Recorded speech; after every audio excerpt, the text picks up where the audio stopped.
Remember to follow me on Instagram at savvyshay_tt. Subscribe, comment, and like. Hello everyone, and welcome. I'm Shay. Every function and process in the body requires a source of energy. All energy is supplied initially by food and released for use in the body after digestion and absorption. The human body is like a machine that needs to work continually. It needs fuel in order for it to work. Food acts as a source of this fuel. The work includes all the bodily processes and all that goes on within us as proof that we are alive. The following are some reasons why the body needs energy. 1. In order that the cells may carry out their processes, for example, digestion and respiration. 2.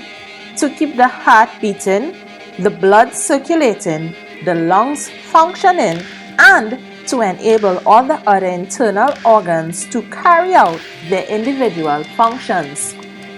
3. For all types of physical activity like working, playing, walking, or even just sitting and standing. 4. To maintain normal body temperature. The more strenuous the exercise, the greater is the requirement for energy. If you are wondering, how is energy measured? It is measured using joules and calories. Energy is measured in joules and calories. However, because food contains a lot of energy, the unit used is the kilojoule or kilocalorie, sometimes called cal. Kilo means 1000, so 1 kilojoule is equal to 1000 joules, and 1 kilocalorie is equal to 1000 calories. Wow! Fats produce more than twice as much energy per unit as proteins and carbohydrates. They are therefore a more concentrated source of energy. Carbohydrates are our cheapest source of energy. Although proteins can provide energy, we should make sure that in planning meals, we include enough carbohydrate and fat to supply our energy needs so that the protein is used for its main function of bodybuilding. Energy is used in various forms in the body.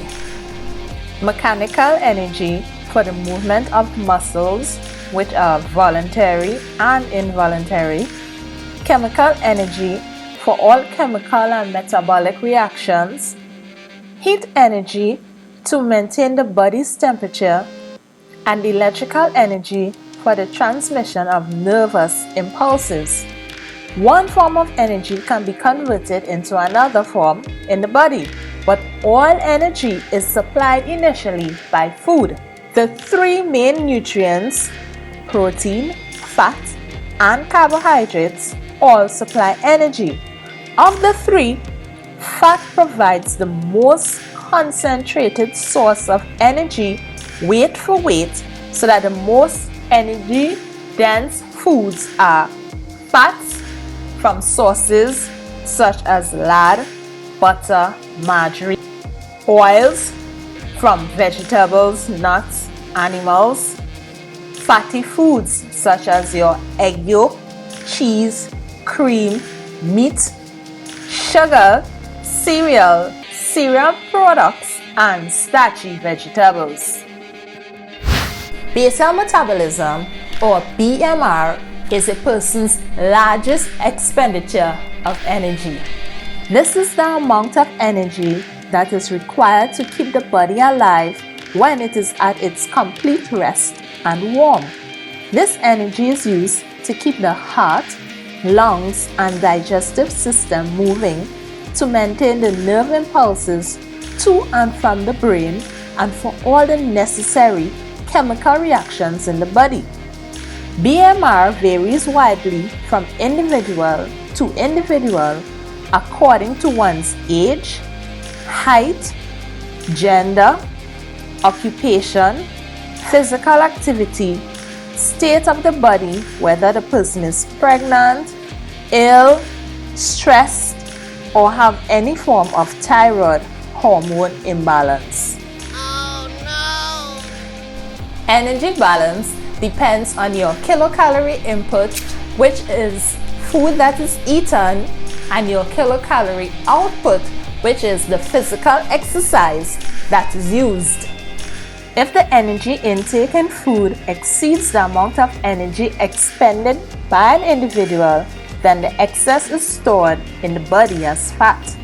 This is one of the major causes of obesity, but it does not amount for all those people who are able to eat what they like without putting on weight.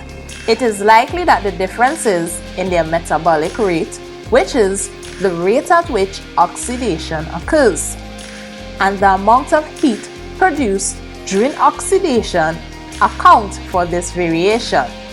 Foods that are very high energy values should be eaten in moderation by people who lead sedentary lives.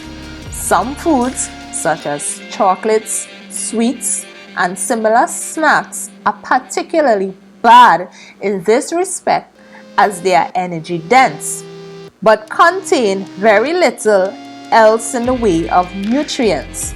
Such foods are sometimes referred to as producing empty calories because they have little value to the body.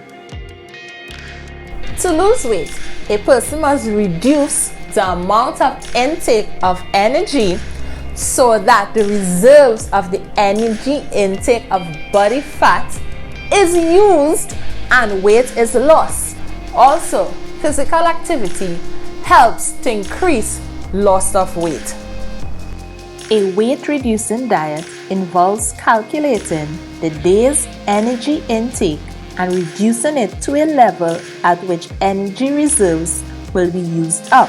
Weight reduction is a gradual and fairly long-term process. The aim should be to change one's eating habits to prevent future weight gain. The energy values of foods can be increased considerably by adding fat.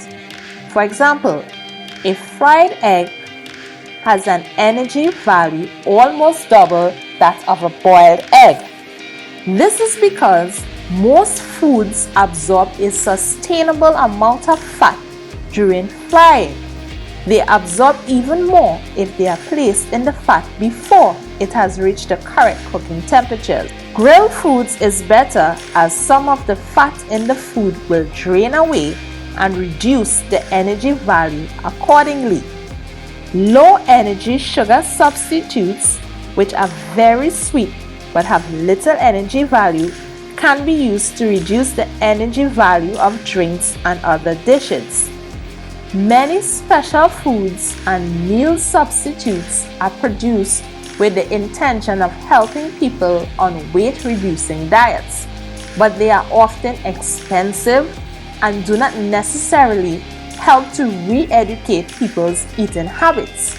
It is better just to follow a diet that contains plenty of fruit and vegetables and a balanced amount of protein, fat, and carbohydrates.